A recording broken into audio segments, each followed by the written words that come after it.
p.m. I'll go ahead and call this meeting to order. All righty, we'll do a quick roll call. Mr. Barton? Here. Mr. Freshair? Present. Dr. Miller? Here. Mr. Chapman? Here. Dr. Minnie? Here. Good to go. All righty, if everybody will stand for the pledge. Dr. Miller, you want to lead us? I pledge allegiance to the flag of the United States of America and to the republic for which it stands, one nation, under God, indivisible, with liberty and justice for all. Okay. All right.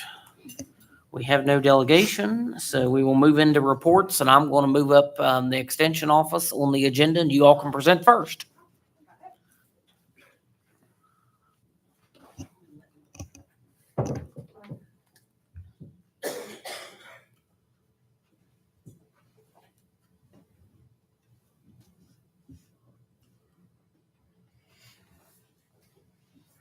So am I too far away from it or, okay. So thank you all for inviting us to come out this evening.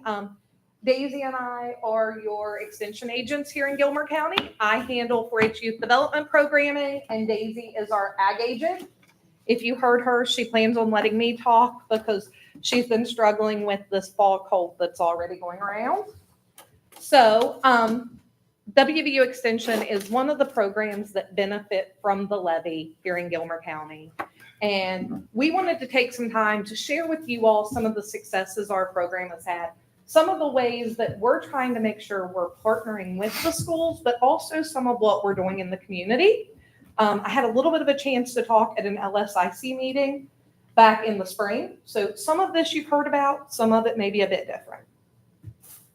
So our big focus when we're trying to be actively present here in the county, but also within the schools, is we look at how we're hitting those mission mandate areas of 4-H and extension, which are agriculture, citizenship, healthy living, and STEM, right? One of the other big things we kind of aim to do is to provide support for that after-school 4-H club. Our after-school program last year had just over 40 kids in it. And then we also have lots of other community-based programming going on. I wanted to start by talking a little bit about those agriculture programs. This is really Daisy's expertise. But I figured this was where I planned on letting you talk. All right. So last year I was able to get into pre-K and second grade. We did butter making right before Thanksgiving, and they got to use it with their Thanksgiving meal, and it was really great. Second grade, we did leaf relay, which is really, for those second grade, it puts into, I guess, terminology of like plant science type stuff and learning about how to match plants with, they get a leaf and they have to go out and find the plant it came off of. And we do that with all of second grade, and they really like that. And they get to run around outside and try to match that together. I usually am in the schools a little bit more last year. We struggled with some communications with teachers last year, getting me on their date calendars. So we're hoping with Sherry's help this year, we can get a little better response coming back than usually. I do chick embryology in the spring, and we just, by time they rolled out a date to me, I already had my calendar booked with other things. We also assist with Heritage Day with the ag side of things. We help coordinate the kids farmers market and receive support from Minnie Hamilton for each kid to go home with $4 worth of produce. And that was the big thing. We also help do the Ag Olympics during that. And then the animal stations and have people bring in livestock for those kids to interact with and learn about animal husbandry and those type of things.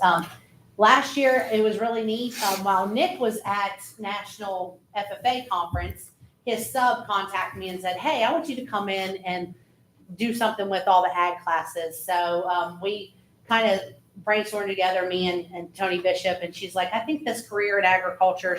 So I did like a career in agriculture and like a pathway to those careers with all the Go Ag classes one day.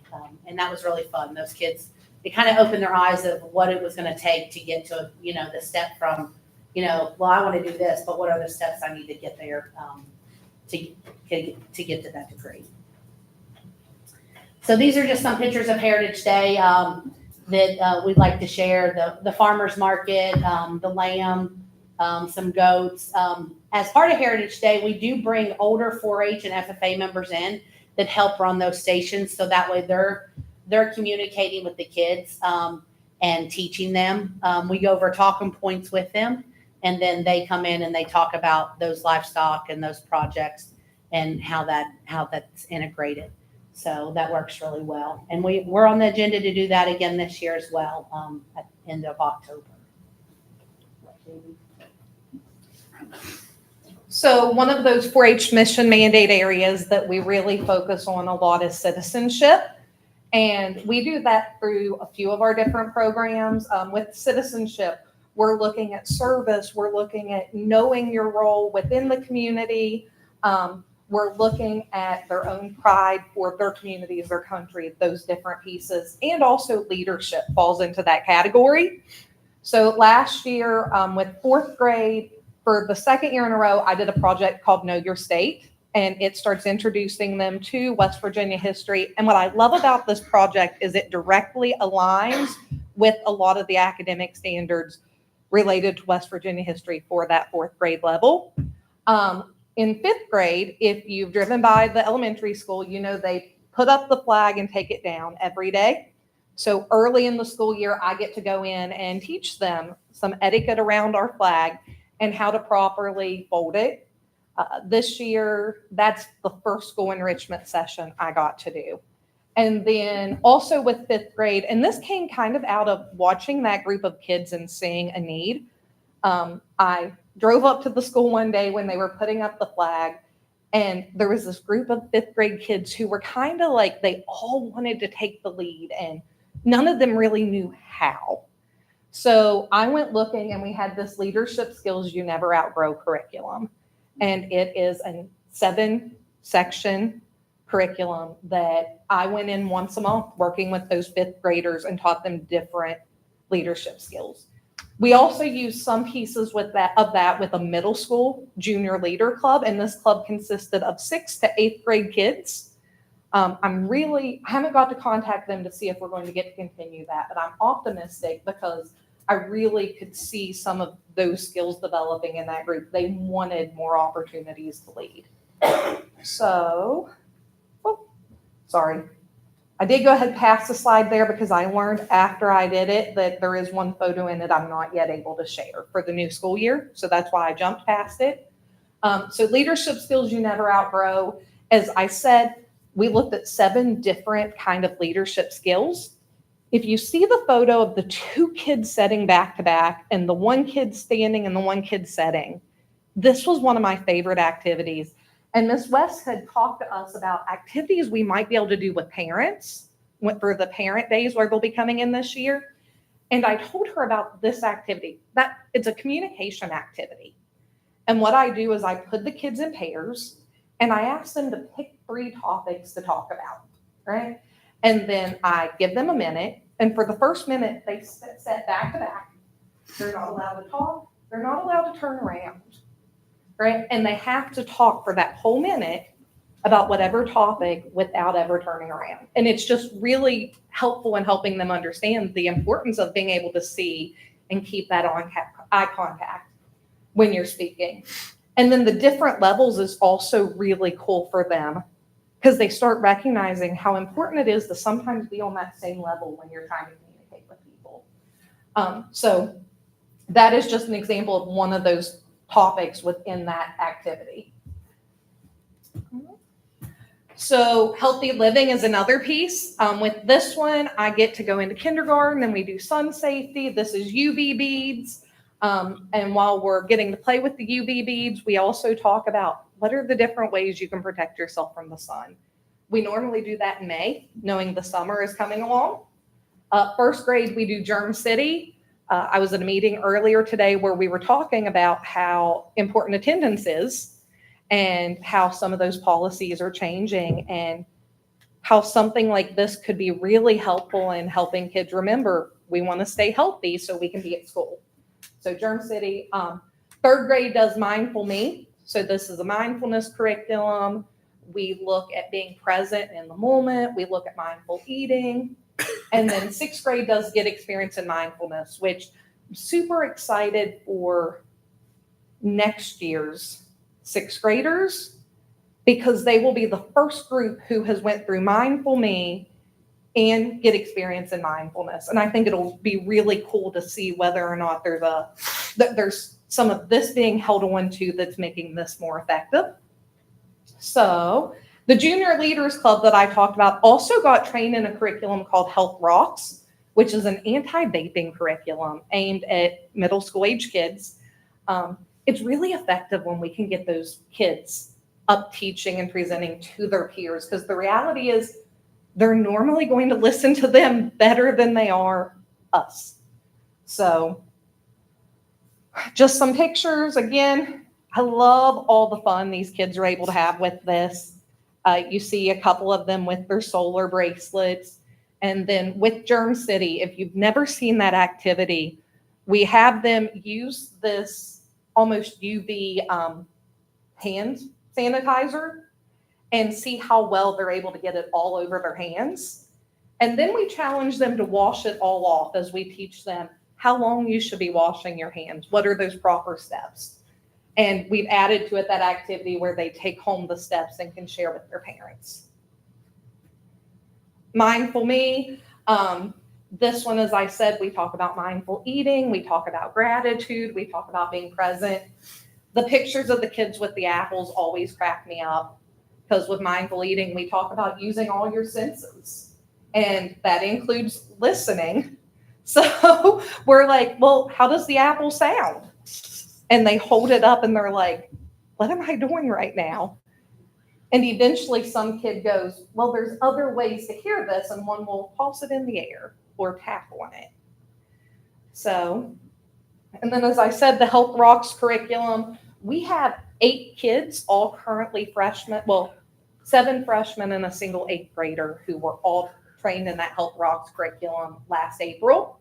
I'm super optimistic we're going to figure out a way to get at least a portion of that into the schools this year.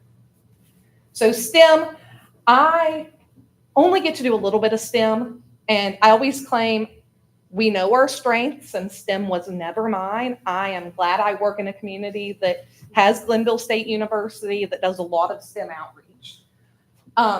But with STEM in pre-K, we do lava lamps, and then in 2nd grade, last year we piloted a program called Don't Bring Your Dragon to the Library. It looked at the scientific method.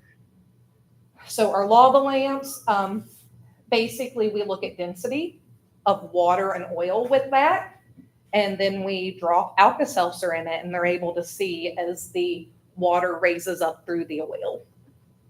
And it's always, I claim I do that with preschool because it can be messy, and preschool teachers are used to a mess.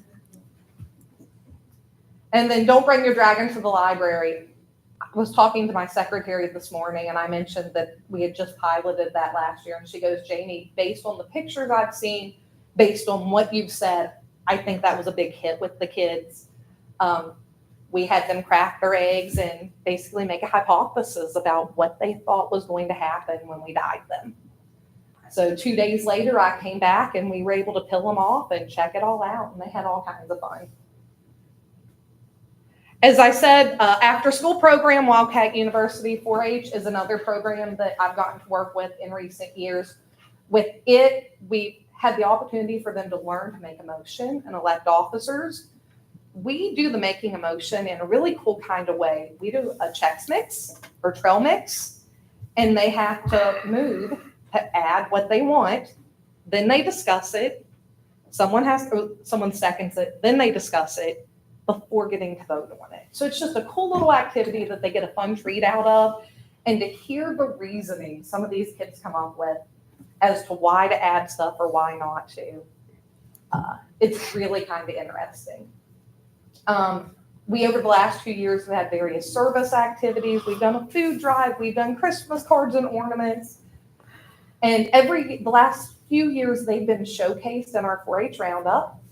And in 2023, 2024, we focused on teaching them a little bit about the eclipse that happened there in April. So if you don't know what Roundup is, it is a creative arts kind of focused activity. We have posters and photos and drawings and writing, but then we also have a talent show. and baking. So lots of different activities they can participate in, and basically they get to compete against each other. While we're doing all of this within the schools, I also wanted to make sure we shared a little bit more about what we're doing with Extension in the community that's affecting the kids specifically. So we currently have 5 clubs in the community with our Cedarville Centurions, Glenville Jolly Millers, Leading Creek Dreamweavers, Normantown Knights, and Pioneer Shooting Sports. Of those 5, Glenville Jolly Millers is brand new. They started up back in March. And I'm really excited to see kind of the direction they're going already. I think they're a solid addition to that kind of community club opportunity. I've got a small but very dedicated 4-H volunteer leader base. These are people I know I can turn to if our program needs something. And then one of our other big events is Trunk or Treat, which is planned for October 26th at 4:30. Gilmer County Camp, 4-H Camp, is another one of our big events. This past year, it was held the week of the 23rd through the 27th of June. And then we had 74 kids in attendance. We are bigger than we were pre-COVID, which is pretty cool because there's a lot of counties that are still inching toward that and haven't hit it yet. So when we're looking at camp, I wanted to add one there to kind of help emphasize the fact that we are evaluating these programs to try to see the value in what we're providing for the community. We focus a lot on those developmental outcomes, connection with others, contribution to others, personal standards, social competence, positive academic attitude. I've not yet got to fully go through the data from this year's camp, but the big piece that stood out for me when looking at last year's data was the positive connection development, connections with others, right? Our connections with others was occurring at a higher rate than the state average within our program. And for me, I'm a big believer in connection before content. I know if these kids can connect with what's going on, getting the content is going to come quicker, right? When they connect with what you're doing, they want to learn more. So for me, that's a big success. And just a handful of photos from this past year's camp. Marge Burke has come to the last 60 4-H camps and provided watermelon. We do it normally on Wednesday afternoon during our talent show. And the picture at the bottom, I specifically wanted to share there. This past year, we asked Tim White, who works out at the Career Center, to come out and do a demonstration. And then all of my tribes had salsa making contests. So we had bought all these ingredients and they each got to challenge one another making salsa. So Farm Show, do you want to talk a little bit about Farm Show? Yeah, Gilmer County Farm Show is one of the bigger events that we do for our youth in the county. 4-H and FFA members are included in that. And it's always the week after Labor Day. This year, September 4th through the 7th. We had 41 youth participate in the youth livestock program that completed it. And that included 28 4-H members and 14 FFA members. We sold the highest number of animals or lots that we've ever sold since I've been here in my 13 years, 83 animals. And our total sales was just over 78,000.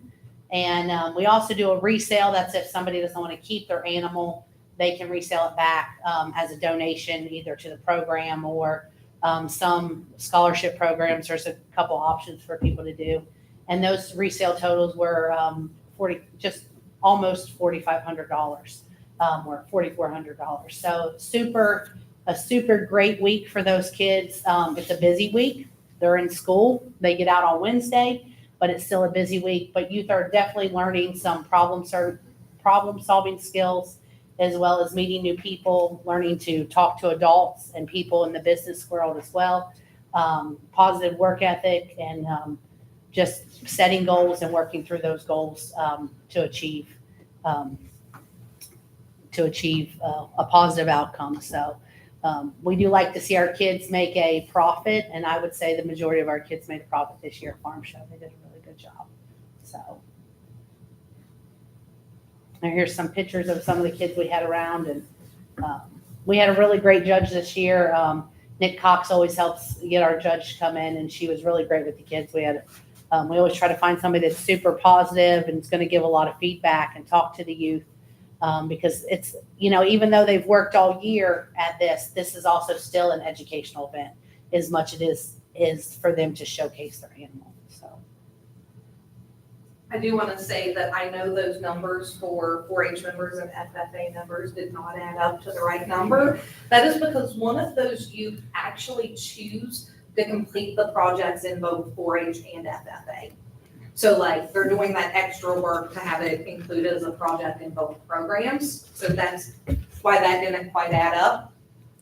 So just some of our interests moving forward, I want to make sure we're maintaining that comprehensive school enrichment agenda. When I came back here in 2018, I knew it was something I wanted to include in our programming. I knew getting into schools, getting to interact with the kids would help grow all of the programs, community clubs, camp, the ag show, all of that.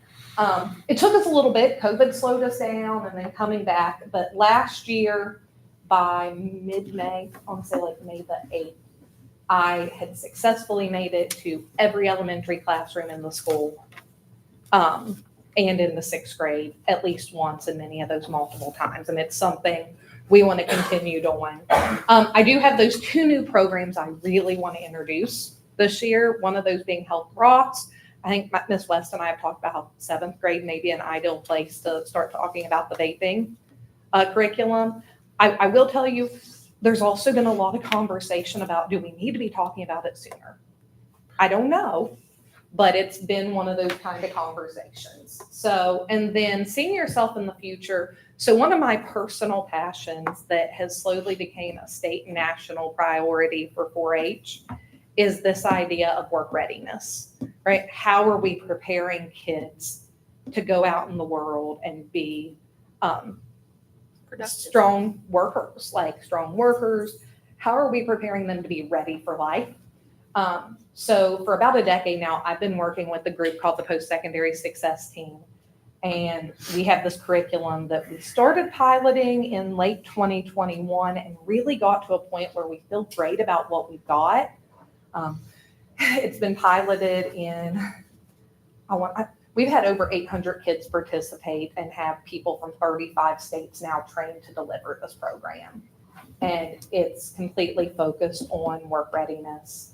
And I'm super hopeful that we'll finally be able to pilot it here in Gilmer County this year. The one lesson in it that I found myself talking with one of the colleagues who helped write the curriculum the other day, there's a lesson that looks at social media etiquette, right? And I just feel like it could be something really strong for these kids to see right now. It looks at how when you put something online, even if you delete it, people have seen it, right? There are screenshots of it. It's always there. And employers someday are going to go back and could potentially find these things. So it's one of those pieces that I think could be really beneficial. And then my other piece is very external to the schools, but we have that 4-H shooting sports program. I have so many kids interested in it, but that's the one area I need more volunteers.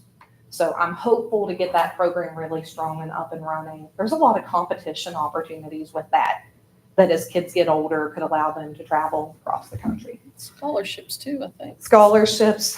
So WVU. lots of opportunities there. But that is all we have. We don't get a visit often, so we wanted to make sure we gave you kind of a comprehensive look at what we're doing.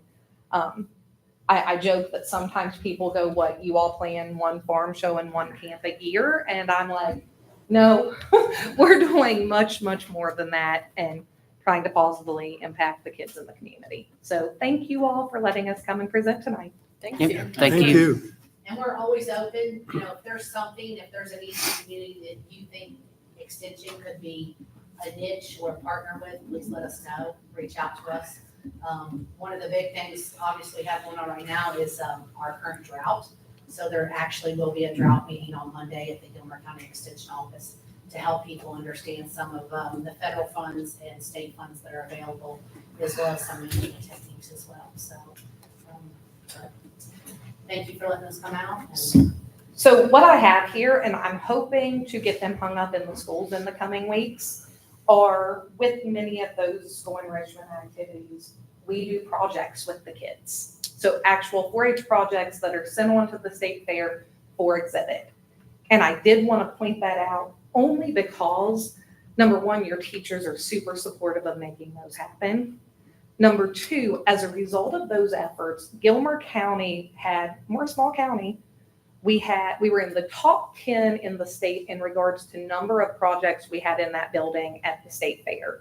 When it came to physical 4-H project exhibits, we were number 2, behind only Greenbrier County, which is where the state fair is located. So that is what I have here. It takes a minute to unfold, so I'm not going to try, but I hope you all get a chance to visit the schools and see those.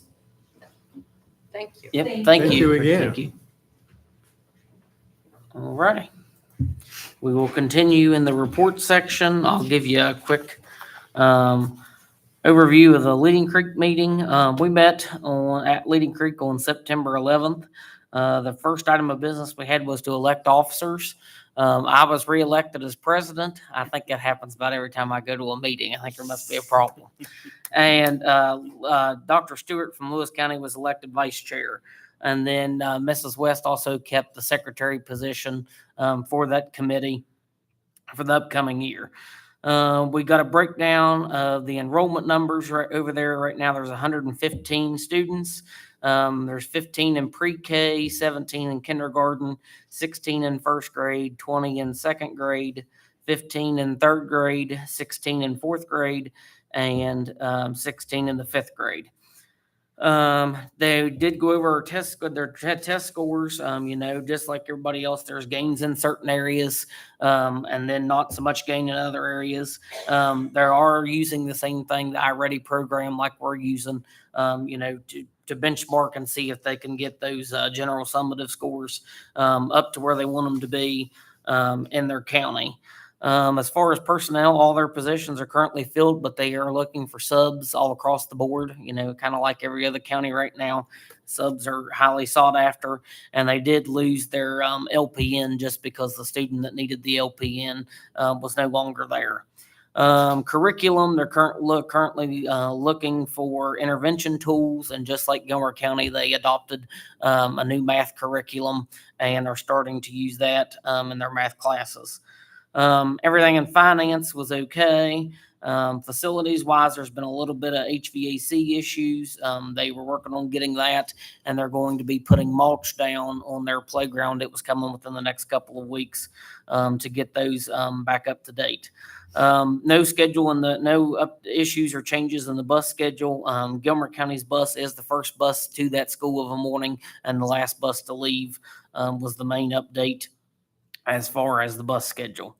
For old business, which kind of was basically the new business, that committee was technically created by House Bill 3160 and West Virginia Code, and it was basically it was the Joint Governing Partnership Board Pilot Initiative. Well, that school's been over there, 7+ years now, and so technically we don't even have to have the committee, but it's nice, to go over and at least, get a report from them and see what the Gilmer County students are doing, in that building. So we were meeting 4 times a year, and we decided that was kind of being repetitive. We were getting the same information, in the principal's report. So at that committee meeting, we will now only meet over there twice a year, once a semester, to get an update on the progress and things coming out of Leading Creek.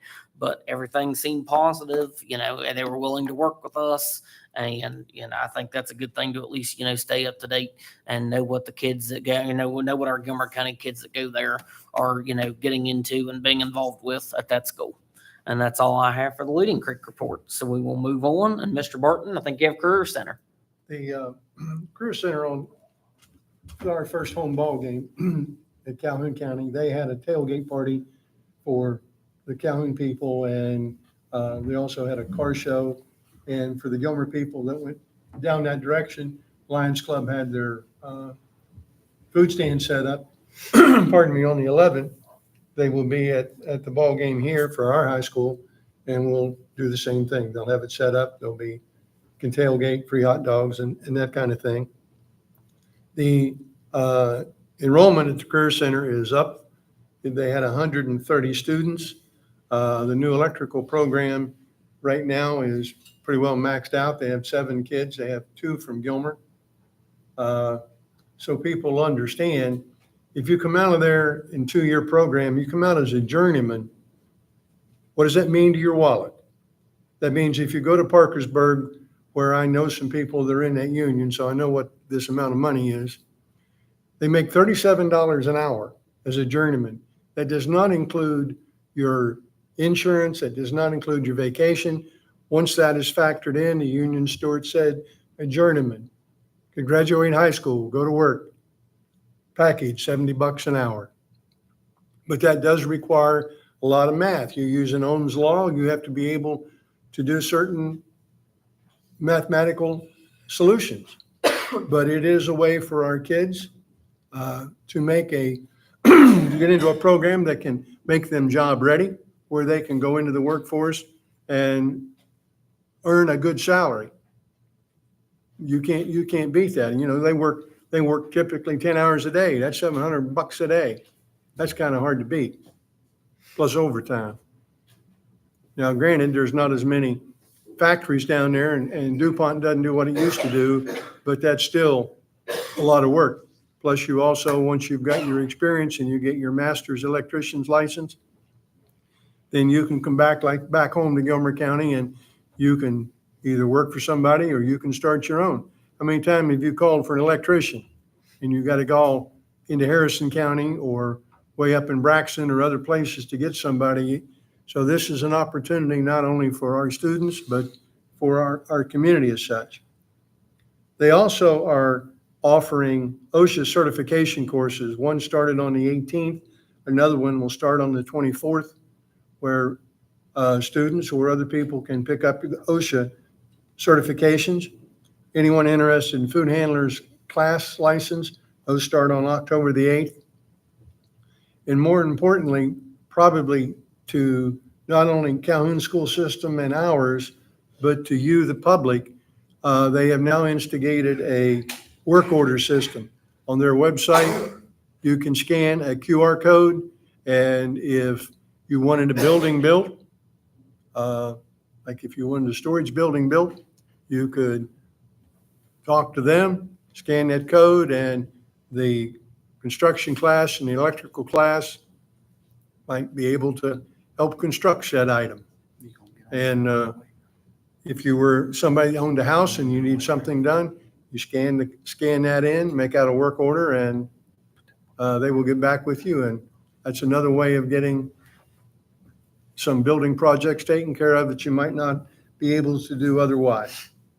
So that's basically what we dealt with last month when we had our meeting. So that's basically what I have. Okay, thank you, Mr. Barton. We'll move on to one last report from the Health and Wellness Ad Hoc Committee update. Mr. Chap? Or Dr. I put that on there. We Minnick? just put it on there. We don't really Okay. have, we gotta have a meeting. We Our didn't have our update- meeting. Our update is, we got a rendering back for our facility. And I want to do a little bit more work on the rendering. I don't know if everybody else does. So I would like to schedule another meeting. I was looking at October 8th to see if we could work with the architect to come up with a little fancier rendering. It was kind of plain Jane rendering, and we wanted to make sure that we had something really good to put out to you all, so you guys could take a look at it. And I don't know.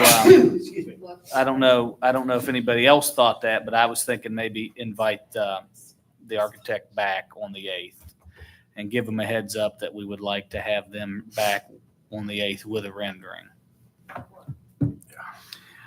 So we're looking to build a health and wellness facility where we have our athletes and people in the community, students, our PE classes, our classes at our high school for weightlifting and things would be able to go in there during the day. And so anyways, I wasn't very highly impressed with the rendering. So I think we probably ought to get a better rendering before we put that out to the full public. Would that be possible to have that on Monday the 7th before 1 o'clock by chance? Monday the 7th. I will be in Chicago the week 8th through the 12th. Reason I asked. That would probably be possible. I just chose a date, so let me look here.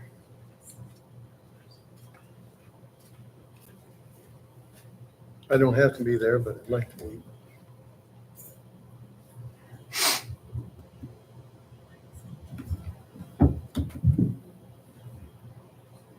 We can go ahead and go, can't we? Right here on the rest of the agenda. Yeah, Go ahead, Kevin. Yep, yeah, I'll have. we'll get back with you, Mr. together Martin. on that because I have a gate meeting that day on Well- Monday, the post meeting. Right. Do you have any comments or anything? Okay. All righty. So that will, thank you all for that update. Well, that'll move us into the consent agenda and we'll start with the minutes. Make a motion to approve the minutes of the September 4th, 2024 special meeting.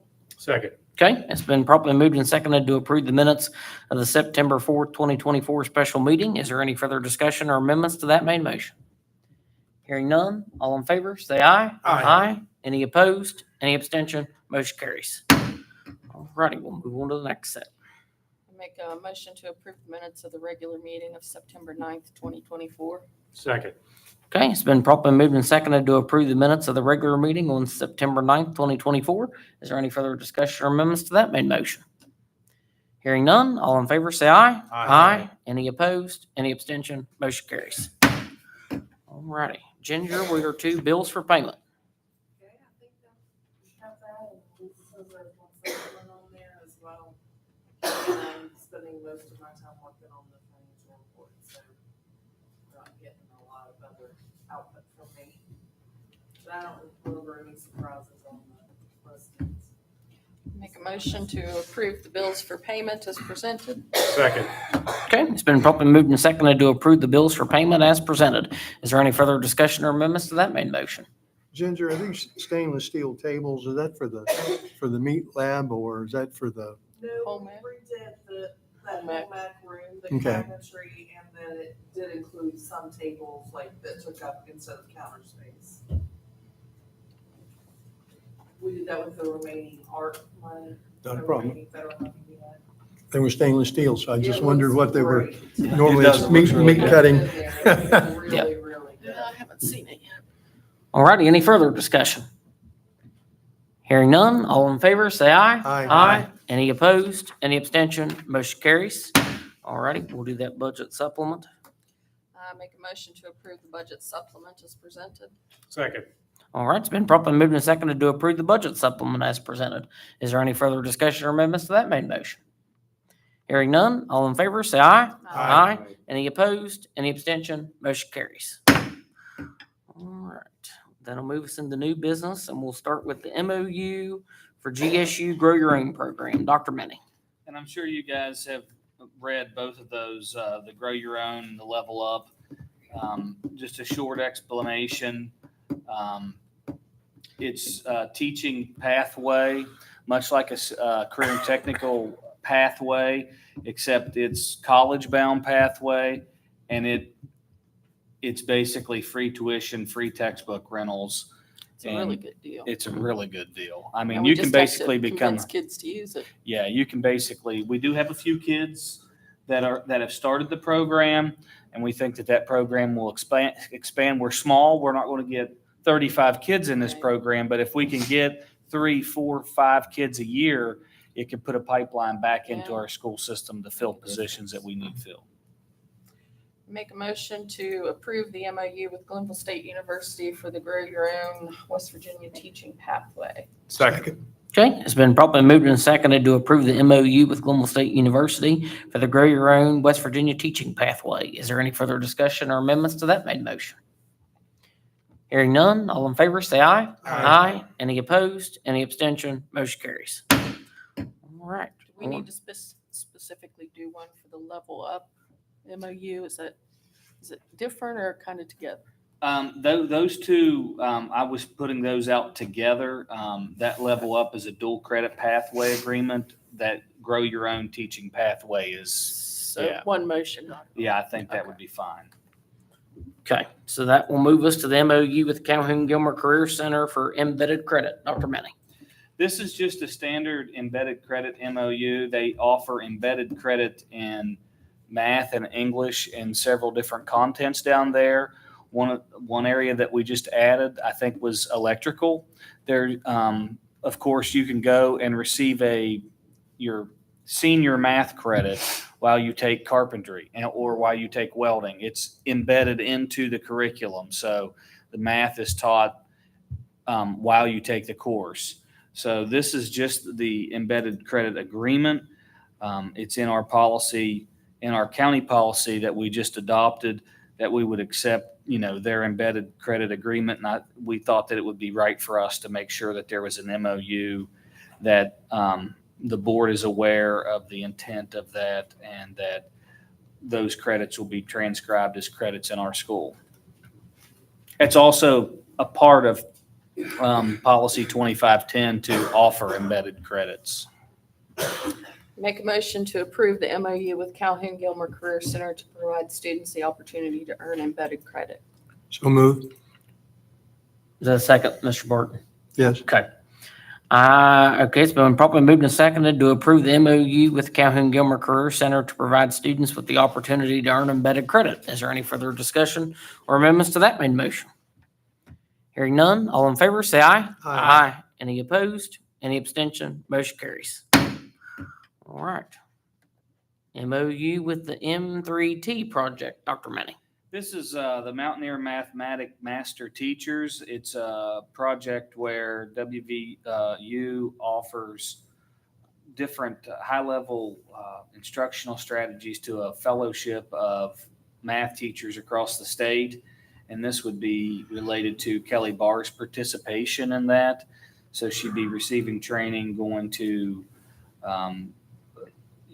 their 1 hour weekly webinars. They hold those after school. She attends those. They talk about high yield instructional strategies in math and how to implement those into the classroom, and would be attending the math conference every year and so on and so forth. So this is something that we've done the last 2 or 3 years. I believe this might be the last year of her fellowship there.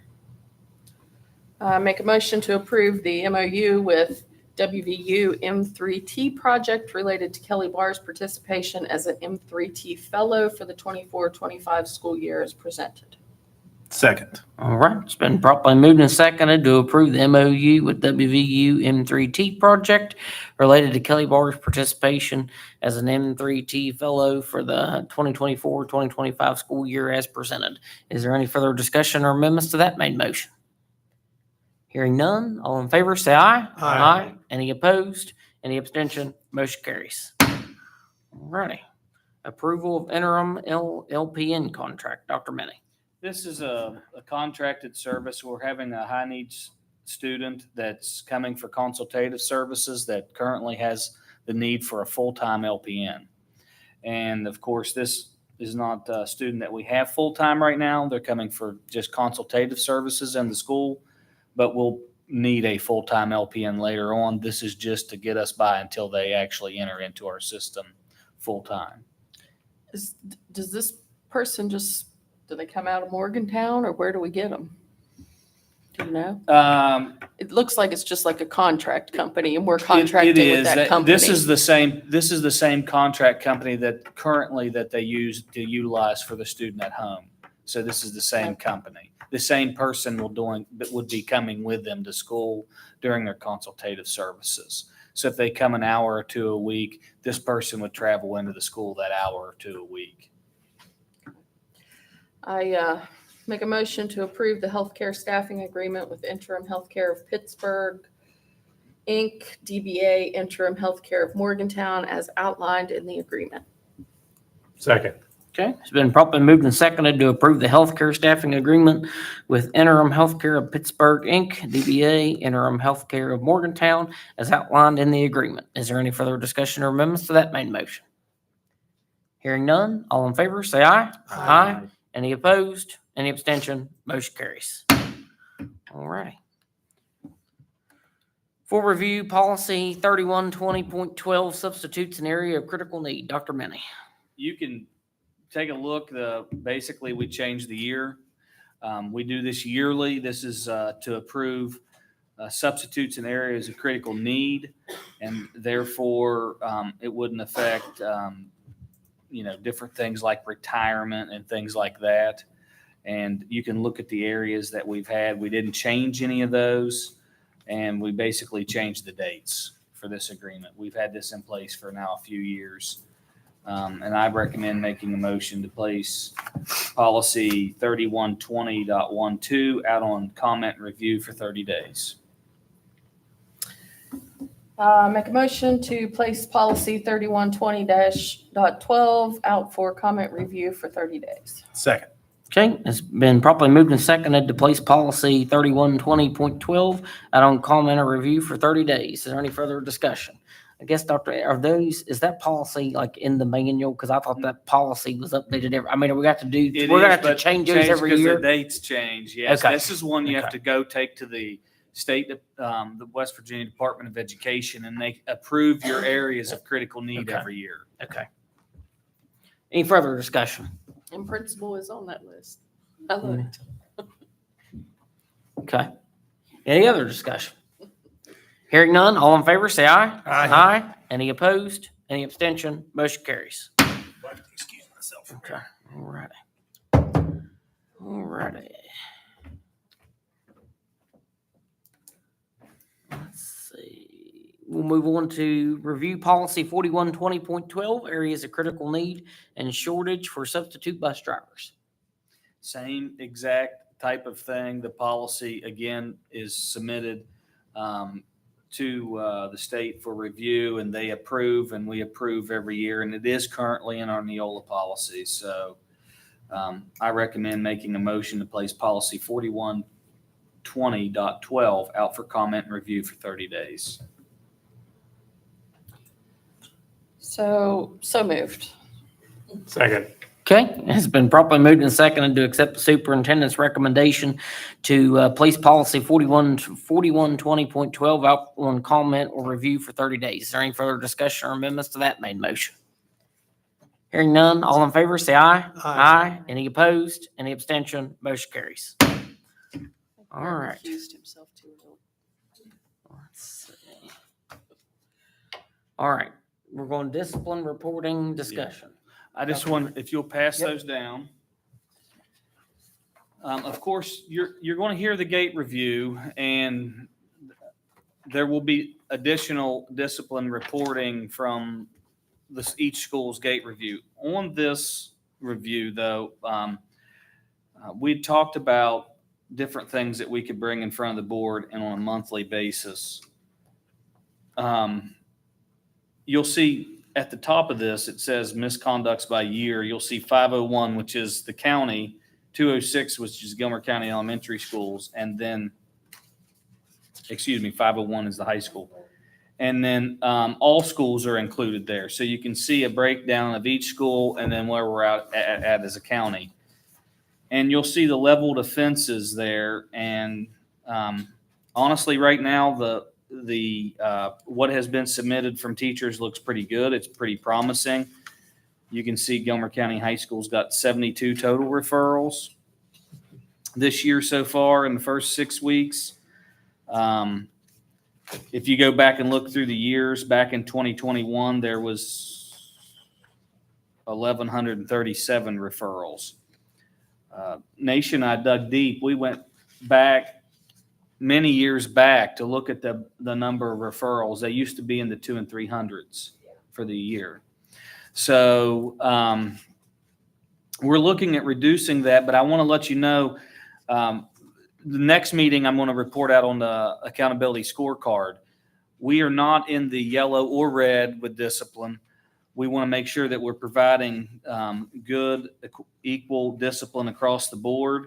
But these numbers look pretty decent. There are a couple areas of concern that are up and up district wide. And if you flip over to the all schools, you can look at that level 3 behavior. And we've seen this come across a couple different places, but bullying, harassment, We look at 10 total for the year. That's kind of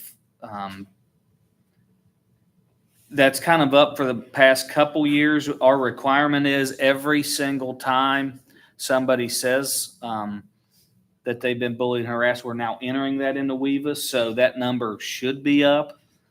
You'll see numbers like 4 in 2021 and 7 before that, but we make sure each one of those are entered now into the system because of our civil rights review. We want to have that data. Also, another one that's kind of up this year is technology misuse, and that would be people misusing our technology either by their phone or by our one-to-one device that we give them. Everything from making inappropriate comments to looking up pornography on a school computer. So, you guys got any questions about that? With the computer use, can the IP people block? I know, for instance, my one grandson had to do a report. He was a biomed student and he was doing one on breast cancer. Every time he typed in breast or anything related to that, it kicked him out. He had to do all of it at home. So can ours do this similar thing? And are they so that Ours is filtered, but when they take them home, they're not on our network filter. you can't do it for the apparatus? But there's still kids that get past that filter. Okay. For an example, without mentioning student's name, we've had a student that had a technology misuse that used artificial intelligence to help them get around that filtering system and look up pornography. Gotcha. Wow.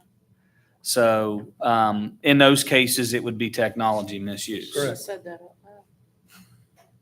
Well, I mean, we caught him. I mean, it was, we could definitely tell what happened. That Yeah. it was flagged and we still caught them, but that's what they tried to do. Yeah. Yeah. But those are some of the things, our filtering system is good, but just like any filtering system through the state is good, but there are still kids that are going to try. That AI. So our plan is, and Mr. Barton kind of requested, we're going to be doing a gate review. We look at data monthly, and we plan to do 2 of these per year. But if this is not really WEVAS, this is off Zoom, but this is the kind of what the information I think you guys are looking for. Am I right about that? Is this what you guys would like to have? Yeah, I think so.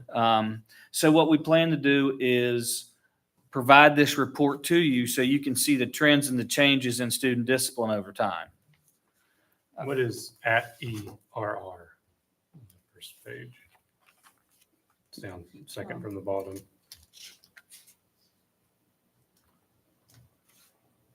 Was it something that was only tracked? It's the second line. I have no idea what that I is. don't know. It was only tracked for 1 year, it looks like, because no other year has anything. That was some code, I'm guessing, that the state had in there. These are all taken from WEVAS. These are the different level behaviors that we can choose from. I'd have to find that out.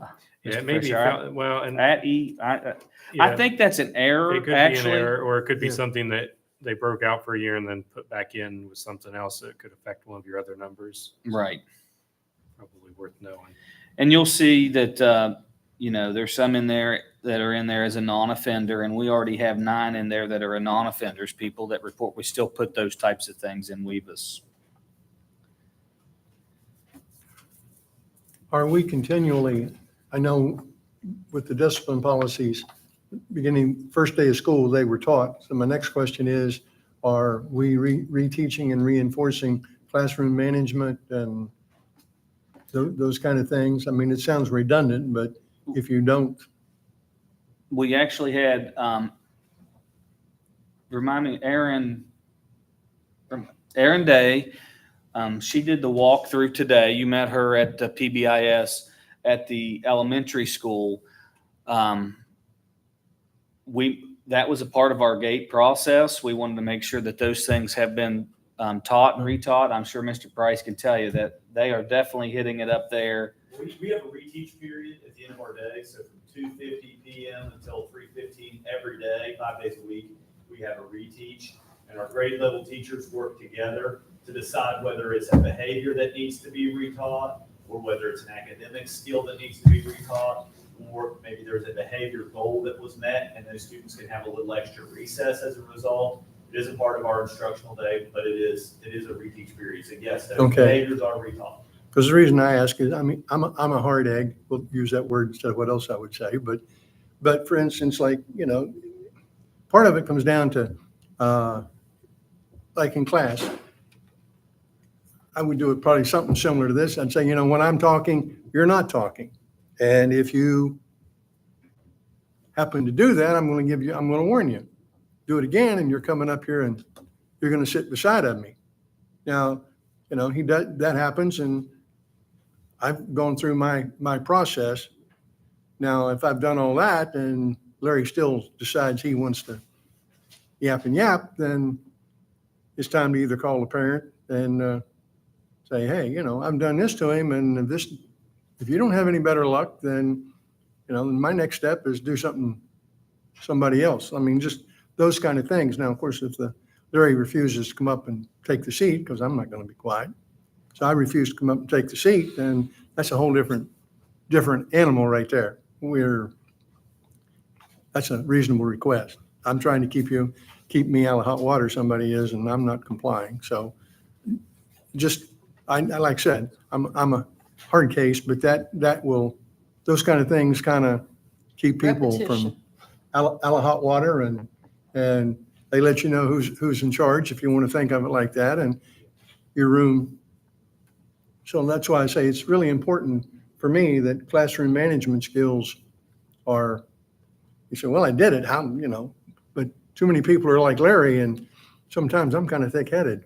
You have to really get my attention to do that. So as long as we're doing that, I'm just want to make sure.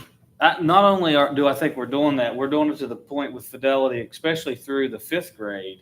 They have the shared language, so they know exactly what the signals mean for each thing. And we saw that today in our gate review several The times. flow chart of And the flow chart. administrative and parent, or administrative and teacher responsibilities, Right. behaviors, who does what. So Aaron's also going to be working with the high school, and we're developing those processes out at the high school level as well, and trying to get the shared language there through the middle school as well. And it seems like the high school wants to use kind of the similar language because it only makes sense to use Yeah. similar language that they were taught through elementary school. So if you guys are good with this type of reporting, that's the type of report that I'm going to put on for probably continuous improvement, to give the data once a month. And if you have questions, answer the questions the best we can at that time. And we're going to continue to step out and work with all of our different processes with the development of a multi-tier system of support for behavior. There is some thought that full implementation of PBS, much like they have at the elementary school, is going to benefit the middle school as well. And we're just trying to, hit this message home that the principal does have the purview, the right in 4373 to assign the levels, to assign the discipline, and continue to support our principals that way. And if you guys are good with this report, and we might have some more, we've dug around. They're not as good of reports as what they used to be. It used to tell us, like, for example, if most of your disruptive behaviors happen in the classroom, or did they happen at lunch? But it doesn't break that down now like it used to break it down. So we've got to kind of dig through that a little bit more to see if we can kind of create our own report on that. You'll hear some from the principals and the gate team about individual trends that we found. Like, for example, we talked about this today in the gate review. Last year, we had more level 4s and threes, the behaviors that we're having are more level ones and twos at the elementary school, which is a good sign, because, those are behaviors that are easier to deal with than level threes and fours.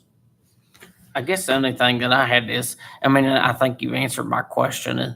We have all this data. Now, I guess, does this get presented to like the leadership teams at both schools so the teachers can see, hey, at this grade level, they're more, possession of substance abuse or something, and then that way, to me, you can track and get a growth projection of, what offense is actually occurring more than others, and then target those areas, set a goal or something to decrease that, offense that's occurring the most within that population. Absolutely. We're going to do the high school's review tomorrow, but we can already see that technology misuse, we're going to have to do some retraining with the students in technology misuse. We already know and understand that. We already know and understand we're going to have to look at the process that we have for bullying and harassment and intimidation. And Mr. Price and I and Mr. Payne and I have already had some discussions about maybe some of the things that we've talked, a harassment letter, we've got protective orders and different things that we're looking at creating as a packet to deal with those situations. Any other discussion on this item? Are you going to put the interventions on there too? The interventions, they should be, if there's interventions included, right, Mr. Price, you put your intervention. I haven't looked at the Zoom report to see if it has the interventions. I was looking for some trend data on that, but the Zoom report that I've got, and this is the nice report. Right, yes. It doesn't come with the interventions added. Right, because I knew that you had to enter the interventions into Weavis, so I just wondered. Now, we can add an additional report, and I can get the interventions if you'd like to see those as well. I think that would go for everybody so that they can. It's not laid pretty like this, though. Right, I understand By that. leveled offense, it's just going to have like the offense, like Right. Yes, this breaks it down in level 1, 2, 3, Right. which is kind of nice. The other one is like, it has everybody's, it's got everybody's discipline and it's going to get big because by the end of the year, you could have 500 or 600 to be looking through, but it will include the intervention.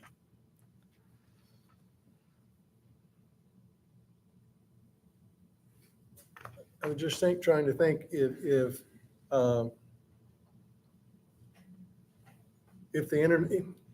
you're right, it could be quite large. I'm just It thinking. will get huge. That's why. Yeah. This was nice because it's a one pager, Yes, but it used to be that we had these charts and graphs and beautiful outcomes from our old Weavis discipline program. well, that's what I suppose, because like I said, I know that the interventions have to be entered in this lovely section of the green monster. Yeah. But I They knew still what have to be the old entered. one would give me. They still have to be entered, but it doesn't put them out. Like, it's not going to show you that you used redirection of students 65 times. It's not, Right, okay. There's nothing like that. Okay, then I'll back off and punt for a while then. That's too many trees. Any other discussion? Hearing none? All right, we'll move off that item and go to personnel. Dr. Manning. Personnel list there, we don't have any professional or service. Extracurricular recommendation, Stephanie Chapman for elementary basketball coach, 4th and 5th grade. Athena Clark, literacy tutor, Glenville Elementary School. Jacob Wolf, head varsity baseball coach. Joe Frazier, head mini Titan softball coach. Doug Bell, resignation, mini Titan head baseball coach. Make a motion to approve the extracurricular portion of the personnel agenda. Second. Okay, it's been properly moved and seconded to approve the extracurricular portion of the personnel agenda. Is there any further discussion or amendments to that main motion?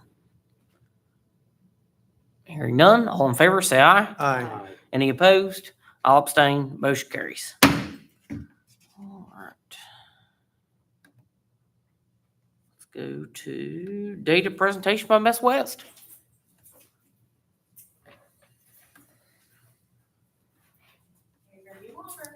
Thank you, ma'am. You're welcome. is benchmark data from our first benchmark of the school year, Thank you, ma'am. and it includes grades kindergarten through 12th grade.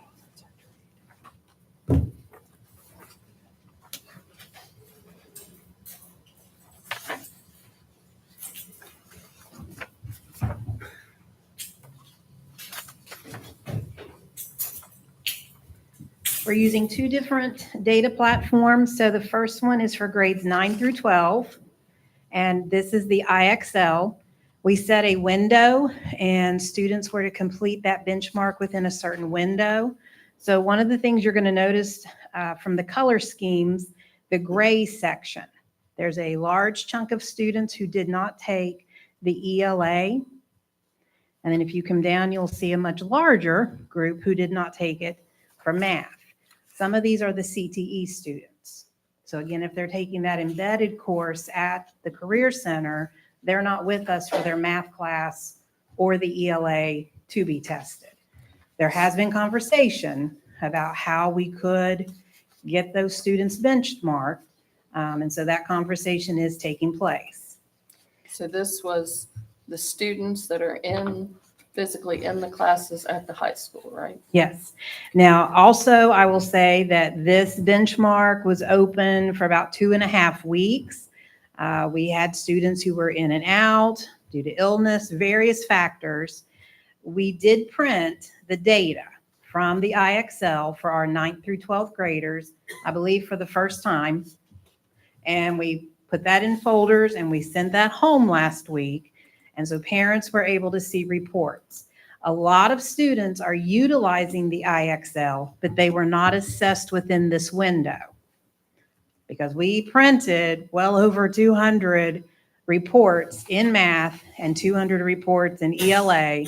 And those are being updated. Even today, I was talking with a parent, and if you print it and there's a little bit of a fuzziness according to algebra, the algebra domain, that's because the student is in there working on those skills. And so that is being updated daily. So this is not real-time data. This is data according to that benchmark window. And yes, there Which is 2 weeks, right? Mhm. Okay. Very first. So our elementary waited until just a week or so ago, allowing time for students to come in, to get used to the building, to get used to classroom expectations. Some of our students were able to recall data from the spring, and I'll speak about that in a moment. But our high school, they want to come right out of the gate and benchmark. So they weren't in the building 2 or 3 days before they were completing this assessment. The next benchmark for the high school will be in January. But in the meantime, we are generating real-time reports and updates. When you go to the next page, this is the iReady view, and I gave it to you in standard view. You can select beginning of year, but I gave it to you in standard view. So what you are seeing is if I were to have already completed the 8th grade, how many of the 8th grade standards do I know? If I had completed the 7th grade, how many standards would I know? And the first data you're looking at is the ELA. And again, I gave you some definitions there at the top. Where you see the green, if they place within their grade level at early, mid, or late, they are considered on grade level. Yellow, if they place one grade level below, and then red, if they place 2 or more grade levels. And the domains are broken down by phonological awareness, phonics, high frequency words. You'll notice that for our middle school, the phonological awareness is gray. And the reason it is gray is that it is not assessed at the middle school. This is a conversation we had even this evening with the high school leadership team, wondering if our students, if some of them are able to hear the sounds. Because when you look at phonics, we have some middle school students that are struggling with phonics. And are they struggling with phonics because they do not hear the sounds? And so there is a paper test that we can give. It's called a quick phonics screener. And it really breaks down those blends, CVC words, nonsense words, where we can really check to see who knows and who doesn't. So that's something that is being discussed even with our middle school students. The next page is the middle school iReady data for math. And again, you can see the domains.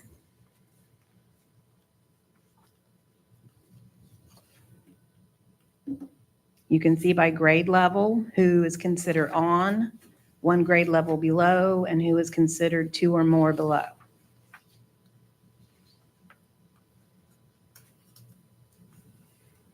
Something to keep in mind with our middle school, high school students is that we don't always give our best effort because there's an idea that no one sees my data, no one cares. And so I think by sending home data folders, 6th grade through 12th grade, there are people who care, there are conversations taking place. And so we are hoping that that will help our students to care more also. And if I could just interject there real quick, the standard view and 5 level of the 5 different placement is the toughest view, right, Mr. Price? It is. It's going to show you, you're looking right now at 5th grade, current, beginning of year 5th graders having mastered 5th grade skills. And so it's an adaptive test. So at the beginning of the year, the expectation would not be for a 5th grader to have mastered all 5th grade or be proficient in 5th grade skills. So just keep that in mind This is the beginning of the year view, though. So if you look at like 6th grade, No, this is standard view. oh, so this is standard view. This is standard view. So this would look much different in beginning of the year view. Yes. And if you look at, say, 6th grade there in math, you're going to see basically 15% of that group have mastered those standards. But they would actually be ahead, right? Yes, 15% are actually ahead. And 37% are 1 grade level below 6th grade, but that's where they should they're be. supposed to be, 'cause So that's kind of just finished. a promising, I know you're looking at this and there's a lot of yellow and a lot of red. And you might be questioning, why in the world is there so much of that? But honestly, that's 37% and 15%. Those are kids that we can all move and have on grade level. And if we can make that happen, our test scores are going to greatly improve. You can see that the 7th grade's not quite as high, but they have some. They have 15% there in the green, and they have 25% there in the yellow. If we change this, we don't want to give anybody a false sense, but we have looked at some of these scores in beginning of the year mode, and they look a lot better. You know, some of them are up. I know in the elementary, when we averaged 3 through 5th, they were up in the 60 percentile proficient. So just take that with understand that this is at the beginning of the year, and we're not going to have everybody in the green at the beginning of the year. Because they haven't been taught yet. Right. Those standards. When you go to the elementary, and again, it's the ELA is first, you do see information there for phonological awareness that is assessed. But again, you see a huge gray section. Not all of our elementary students are assessed in phonological awareness. So again, that's where interventions happen. When we see a student's individual report and they score poorly in phonics, the question is, are they hearing the sounds? Can they segment the sounds? And so we go back to that QPS. When you look at your kindergarten data, something to keep in mind is there is not a grade level below kindergarten. Now, we have a grade level preschool, but they are not included in the iReady data. So you're not going to see red in the kindergarten because there is not anything below kindergarten. I mean, really, the elementary looks pretty hopeful. Because again, when you're looking at this, it is standard view, Mhm. as if they had already completed the 3rd Right. grade, already That they're completed. just And they're actually just starting now it, so starting, they haven't yes. had that Yes. education. And then the last page of data that I gave you is the math. And again, science of reading is part of the 3rd Grade Success Act. So is numeracy. Last year was year 1 across the state to roll out science of reading. This year is year 1 to roll out the numeracy piece. And so that team was with the Department of Ed last week in Lewisburg. That's a team of 4 at this point. I know Mr. Price and I spoke this afternoon, and he suggested a couple other team members join us, that united effort taking place in the building on the numeracy side, as you see happening on the reading side. And so that's going to be rolling out this year at our elementary. So are we going to give for people like me who I used to have excellent hearing as far as hearing a sound, but phonics to me means absolutely nothing. I don't understand sounds like blends. I'm a sight reader. So you said there was a, There's a science of reading. right, And how the brain is wired, and our students are utilizing, in fact, they're using what is Orton-Gillingham base. Those are the tools to overcome dyslexia. A person cannot be healed from dyslexia, No. but they can be given the tools to overcome. And when you print this iReady data, we can generate a list that dings kids as possible dyslexia. Again, we cannot identify. But then when we run the second benchmark, that list is smaller because those students are being successful using the tools provided through the Reading Horizons reading program. okay. I thought I understood you to say too that like there was a test that you could give and where you would determine whether a student was going to learn phonetically or otherwise. It's called the Quick Phonics Screener. Do we do that? You're going to do it there. Do we do that at the elementary school also? Yes, the elementary has been using it kind of here and there, but we are now implementing that consistently across grade levels. And the conversation this evening was even taking it to the middle school and using it there with some of our students. So my question, I suppose, would actually then be, how much of our reading problem is decoding and how much is vocabulary? Is this able to tell me that? So vocabulary is the next level. That's the piece where we as a county are working and focusing on is that need for knowledge. Again, there's a lot of research that supports, even though I may not be able to read something, if I'm exposed to it multiple times across different content areas and I utilize the vocabulary, I can then utilize it in an assessment situation. Right, because phonetically, I could break down, I've seen kids do it. They can phonetically break down a word, be in the second grade and read a sentence that has constitution and all that in it, but he has no idea what they read. So that's why I'm saying with the problem that we're having, have you been able to identify, is it both or is it one more prevalent than the other? I believe it's both. And again, we're hitting those early foundational skills, but then we also need to grow our practice of vocabulary development and the fact that it is knowledge-based. And so you teach it with text-dependent questioning, with text sets, and that's all part of the science of reading.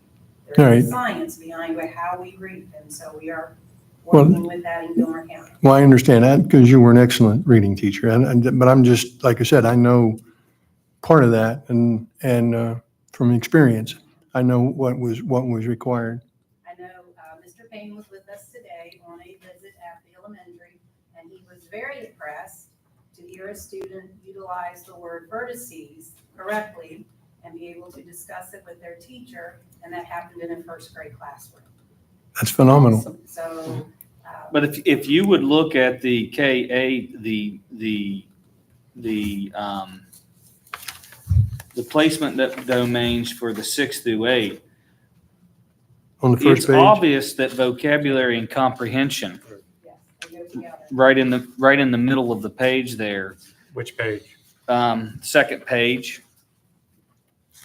You can look, vocabulary and comprehension is where we start to, in that 6 through 8, that's where we really start to,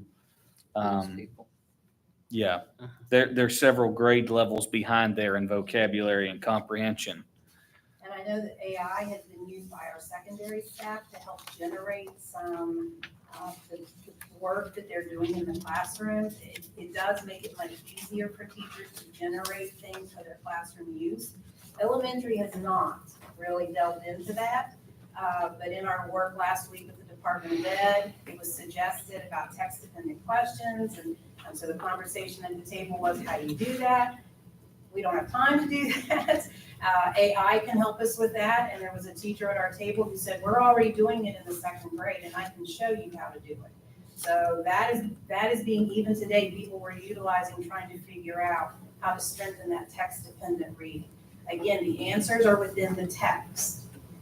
And so that's part of the work that we are working on, we are continuing to work on. I did want you to know that our district testing coordinator gave our teachers a data analysis task. They are to be utilizing Cambium with the general summative data, and they're to be using College Board with the SAT data. They are to be identifying standards of strength and standards of weakness, and then sharing those across content areas as well as across grade levels. And so that data, I think the high school has a due date of October 1st. I'm not sure what the elementary's due date is on that, but that data analysis is taking place. Again, the data folders have gone home preschool through 12th grade. That happened last week. Data talks are taking place at both schools. This is happening at the elementary every week. Every Tuesday is designated PE day, and they are looking at those groups, those interventions, the professional learning. The high school, there are conversations taking place with students who have received a D or an F at midterm, and those are very intentional conversations that are happening. The Third Grade Success Act, again, we have tiered intervention plans for our students.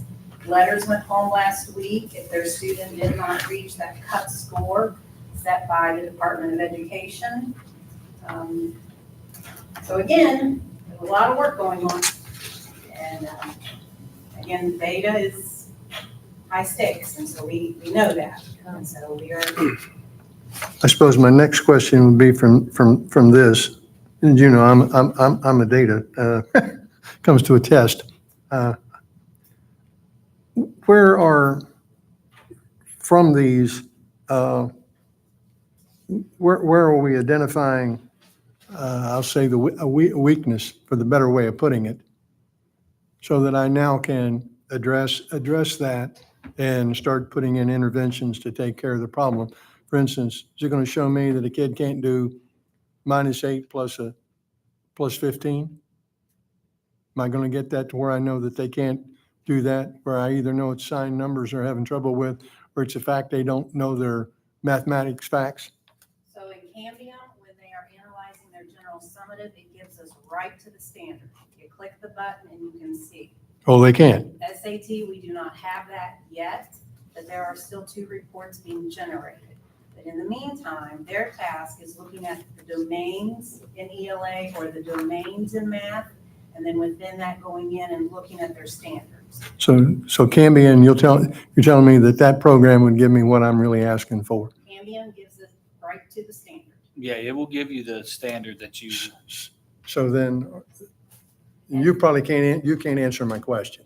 Then if I know what standard I won't put you on the spot there because it's not yours. But if I know exactly where I'm weak, then I should, as a teacher, I would be targeting that person on that area because I know where they're deficient. If I don't know where they're deficient, as a teacher, I can't fix it, and it's unfair for somebody to climb on my back because I don't know, and it's not fair to the student if they're not being taught what's, I'll say, being tested, for a better term. So by using that program, they know, everybody knows exactly where Larry's weak and what it takes to fix Larry if Larry's willing to be fixed. iReady supports that also, yes. Both Now, places. Cambium, the teachers are being asked to look at what standards their students scored lowest in, and the standards as a grade level that they scored the highest in. And again, that data is impacting their teachers this year, as well as sharing that with the grade level where they are now. Okay, say for instance, I'm in the 8th grade, let's say, and I'm weak in computation, something I should have picked up in the 6th grade, probably way before that, but we'll use that. So are my math teachers, are we talking in departments down the line and saying, yeah, this class ought to have this skill. When they get here, they don't have it. Therefore, I got to go get them and target them to get them as far up the line as humanly possible. Yes. I can't teach trig if you can't add. So that is happening very clearly at the elementary school because of the Third Grade Success Act. They are also departmentalized, so our elementary students have 90 minutes in math. But when you go to the high school, they have 43 minutes. Yeah, no. So that also is a factor. But again, today there was conversation about things that are happening at the elementary, things that Mr. Payne saw there, wondering if some of that could happen at the secondary and what would that look like? And the elementaries have always had block and language arts and block and math. Yeah, 90 to plus. another thing that we have, like I was explaining last time, the iReady is adaptive. So like the old OdysseyWare program, they go on and it actually will teach kids on their pathway where they're at. So not only can we get our teachers to do that, then they also get that additional, and parents can do that at home too. Right, because I don't want to see the technology or the computer, whatever, being used to be the teacher. It's a resource to be used, not abused in a sense, to where it reinforces and can do what you just said. I'm weak and you can tell me to do X number of things. Because I do know that the high school did start something, where it's basically failure is not an option. Those kids don't get it done. They're given a part of their time to come in, and whether they like it or not, you're going to be here till you get it. So that's one way they're trying to attack that problem. So I just want to make sure we got all our resources that we can bring to bear, because failure is not an option. I mean, it's not. There's no, the other lady that talked first, workforce is what they were trying to get people ready for. And if we can't do some of these simple things, we're not ready for the workforce, and you can't train somebody to go do something. Let's face it, they're going to have robots handing out food at McDonald's. There's not going to be a job that's going to be around. So we got to have them where they're prepared to do things. Thank you very much. Thank Ms. you, ma'am. West. I appreciate it.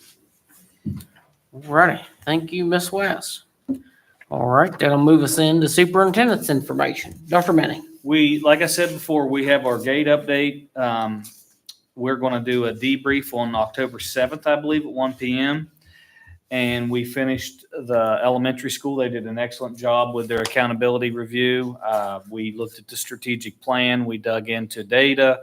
We walked through almost all the classrooms. We interviewed the teachers and got their feedback on how they thought they could improve. And we will be doing the same thing tomorrow at the high school.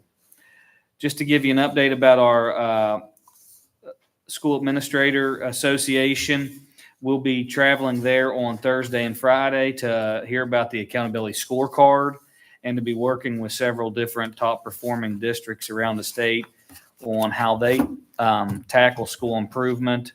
And I think it's going to be a very informative session where we can see how others present their ideas on school improvement. On Wednesday, September 25th, just doing a small meeting for safety with Adam Cheeseman. He was superintendent of Doddridge County. We're looking at a weapons detection system. They're not metal detectors, they're weapon detection, to see what that would cost. And I want to report back to you guys about that at a later date. We did get an update from the Department of Homeland Security about all of the school threats. And they have recommended having discussions about the CSEND app, which we've already had at our schools. And they've also talked about getting our local prosecutor to come and discuss prosecution with our students about the seriousness of making those threats. So that's something that we're going to look into, seeing if our prosecutor will come and talk with our students about those the possible outcomes of making school threats. That's a good idea. That's what they recommended. They Seemed sent like that. it was young kids, like middle school kids doing this Just stuff. don't think before they put something online. Just And impulsive. we've sent that, and I sent that out with a voice call message. I'm sure you guys got it, that said, hey, this is serious. We could prosecute for this. And honestly, we did pretty well compared to a lot of districts. A lot of districts had a lot of constant stress for a week or so with that. So hopefully we just keep reminding kids about the CSend app, and we'll be in good shape. October 1 is our submission for our October 1 current enrollment submission. Right now we have 732 students enrolled in Gilmer County schools. Our attendance right now, we were at 22.13% chronically absent. I hope that holds. I hope that we can continue on with that and even keep it lower than that. That's one of the areas that we're trying to work on. Our most unattended day was Friday the 13th. After those threats, people held their kids out of school, and it greatly affected we were way under 20% before that date. Our year-to-date attendance rate is 93.29. As we've said, being a parent, I've seen these things come home. We're sending data folders home. We're meeting with DF students, and we are having those data talks and not allowing students to really not do it. We're talking credit recovery and those types of things, getting the students on board with handling their own academic endeavors. So we have a lot of good things going on, and I think that what I've seen through our gate review, I think anybody that walked through that school would be highly impressed with what they saw. I would show that off to anybody in the state. So I'm hoping for the same thing tomorrow. Another little quick, our teacher desktop reference, where we had the lesson plans and connected to the standard, put into on our teacher desktop reference with all of the information that we have for the year. Every classroom I checked today had those in it. The teachers were using them. They were out. They were open. Everything was really good that way. So that's all I've got. Thank you, Dr. Manning. That will move us into board member comments. We'll start with Mr. Barton. I don't have any this evening. I've already talked enough. Okay, we'll move to Mr. Freshire. Nothing for me. Dr. Miller. Well, we all attended a conference in Charleston Friday, September 13th and Saturday, September 14th. Sat through many sessions. And I guess an overwhelming theme for me was finance. One thing I have to say about Gilmer County is the state aid formula, which anybody that, do you want me to? No, go ahead. Go finish. Go ahead. Which anybody out there that doesn't know, the state aid formula is just the formula that the state uses to determine how many basically professional and service personnel you should have. Many counties were way over on personnel, and what happens when you're over on the personnel is that money has to come out of strictly the county coffers, to my understanding. And, just as an example, like Wetzel County is 88 positions over. And, fortunately, our superintendent has taken care of Gilmer County, and we're good to go in Gilmer County. So we're meeting the state aid formulas, and all is well there. Of course, they discussed attendance. Some of the changes this year was that they got rid of the educational leave for students. The state did, not the counties. So, if you used to take a vacation and file for educational leave for your kids, that doesn't fly anymore. It's you just have to write a parent note. The other thing, of course, with the behavior and the state policies, one of the big things is giving the principals the latitude. It says that the principal shall retain the right to amend and change an intervention or consequences as deemed necessary. Even when students are out of school suspended, you cannot deny them access to instructional material. Then they gave the behavioral levels that we've been using, the 1, 2, 3, and 4. They also hit on the app that we've been using to see something, say something. I don't know, did you all have anything else that you took away from the conference? So it was a blast. All right. I don't have any comments, but I'm going to yield my time to Mrs. Butcher to make a final presentation this evening.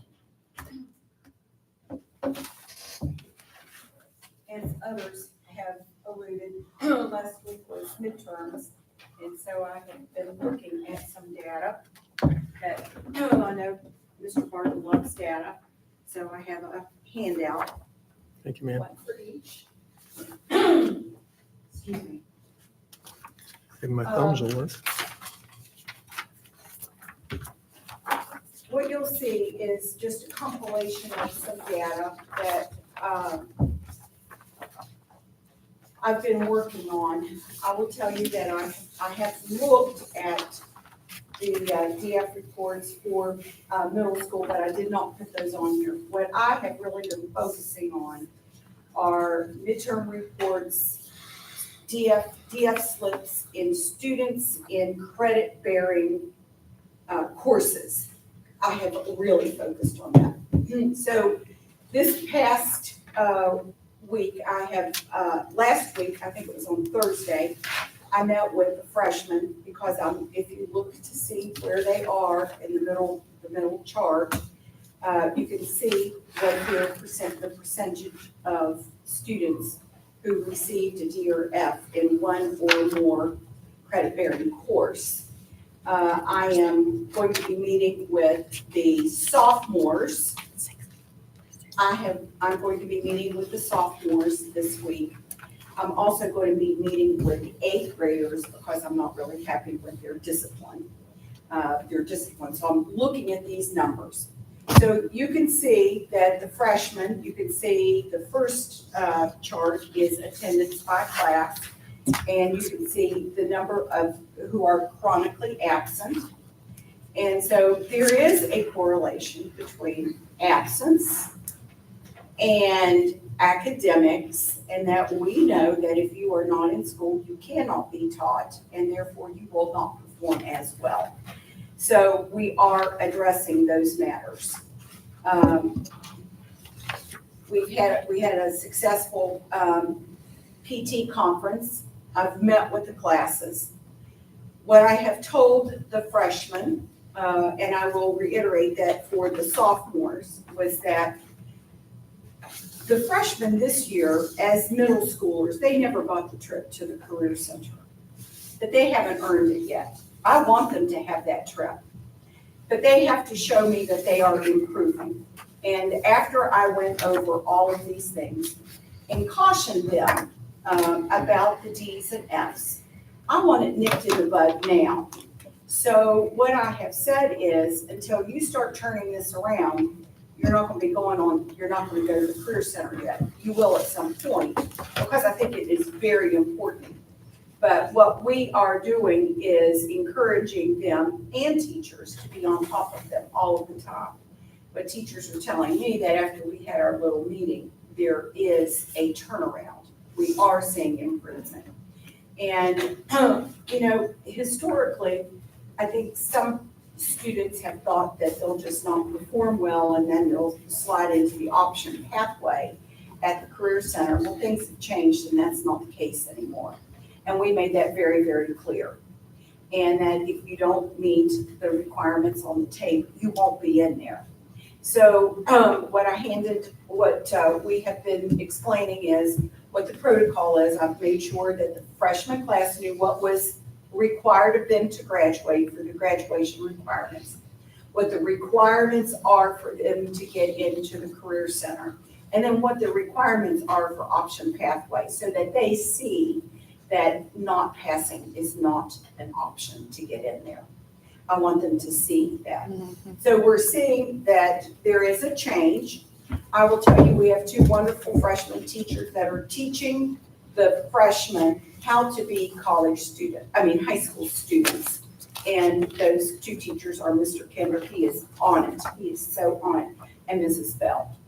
And, you know, I remember when I taught in another school system, that there was one particular teacher that really taught students how to become high school students, getting them organized and making them understand that they are responsible for certain things. So those two teachers with the freshman class. But I have also directed the counselors, I've broken them up into two groups. I have Mr. Reed meeting with students in 9 through 12 who have received a D or an F slip. And Mr. Reed has used these data points to talk with students. You know, why are you not doing well? What's the problem? Well, let's look at your attendance. Let's look at the number of smart pass you have, so on and so forth. So we've been using that data to speak with students. He also reminds, and this is for high school students, but we also do a work room for middle school students. But he reminds them that, you know, there is lunchtime tutoring in math every day upstairs in Ms. Jones' room. There is evening tutoring.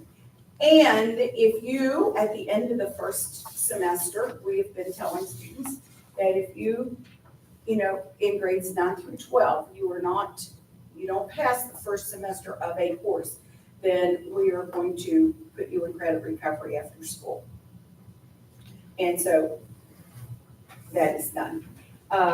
There is also work room for the middle school students. But we have been, and Mrs. Fox is meeting with middle school students who have a D or an F.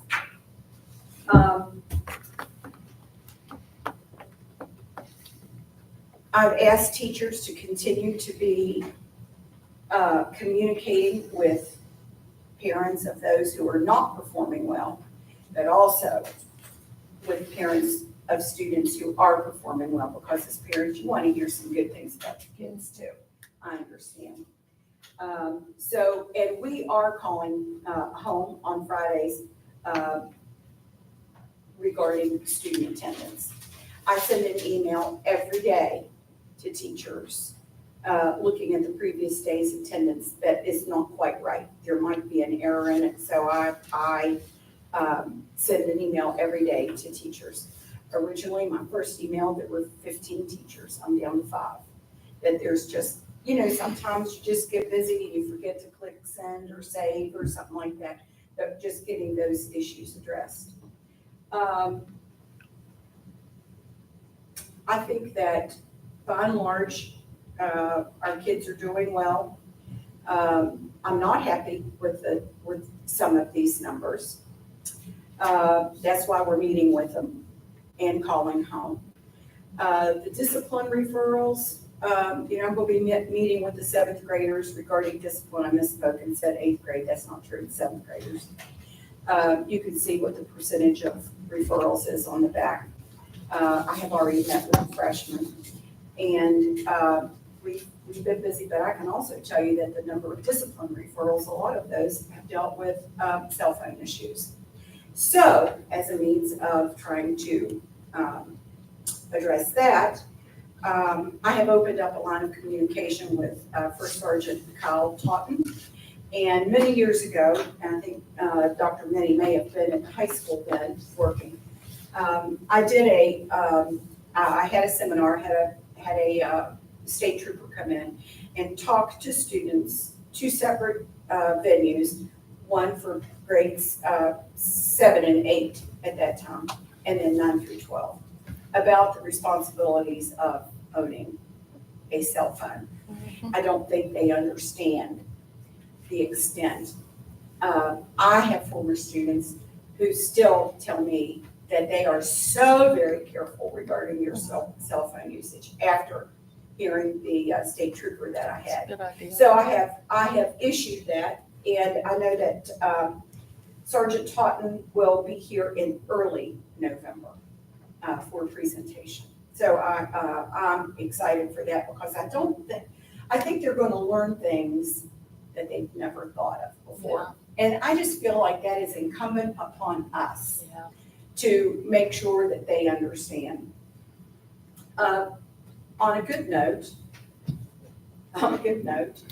our golf team participated in the LKCs today. They finished fifth. Okay. We had 2 that were all conference. So we're very pleased about that. And I know that our golf coaches will be getting ready for regionals next week that are in Canaan.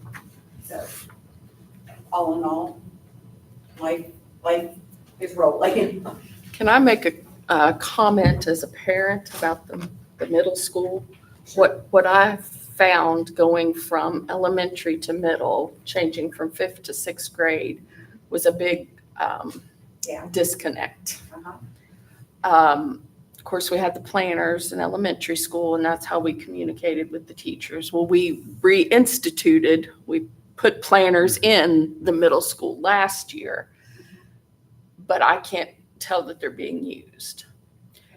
So what as a parent I would love is something that included me in what was going on in the classroom. Like, I have no idea when Colton has a test or has a quiz, unless he happens to remember to tell me, which is not very often. I don't know what's happening. Let me work on that. And I think, because there are lots of parents out there that would be involved if they knew how to be involved. And, just like getting the math book, of course, I found out that he does have an actual math book. But Eddie and I, 2 doctors, had to take his computer into Mrs. Barr at parent-teacher conference and say, show us how to get onto the math book, because we couldn't figure it out from her email. And I just think about how many grandparents are raising kids in this county, and it would be a lot. Let me work on that. And I don't even care if it's a planner or not a planner, maybe a mass email. I don't know, just something that says, hey, we're having quizzes on this and this day, and probably tests these days, and just communication. Let me work on that. And I appreciate that, because I need to hear those things. Yeah. I can't fix it if I don't know about it. And that's what I feel like, because I can't fix Colton not studying if I don't know he's supposed to be studying. And he's just not mature enough to manage his education yet. I still have to do that. That's okay. And I'm glad that you are. And a lot of kids in middle school still need that. I think so. Now, my girls didn't, but Colton does, so. Well, my grandson I have my oldest grandson, he is in middle school, and he seems to be managing it well. But his parents are very involved, just like yours, like you are. So, the more I know, the more I can help. And then the more you know, the more power you have. Yes. And that's good. We like that. So anyway, that's all I have. I know it's been a night of data, and I didn't intend, but I have been working on this, and I have not forgotten the DS with the middle school. I just neglected to put it on here, but I will send that. I'll send you all an email. All right. Okay, so that you know. Appreciate it. You're welcome. Yep. Thank you, Thank you, Thank Mrs. you. Butcher. That's probably the best board report I've ever had to give. You did a great job, Cody. Yeah, you're awesome, man. All righty. If there's no further board member comments, to have a motion to adjourn. So moved. All righty. Is there a second? Second. All right. It's been properly moved and second. We adjourn the meeting. All in favor, say aye. Aye. Aye. Any opposed? Any abstention? Meeting adjourned.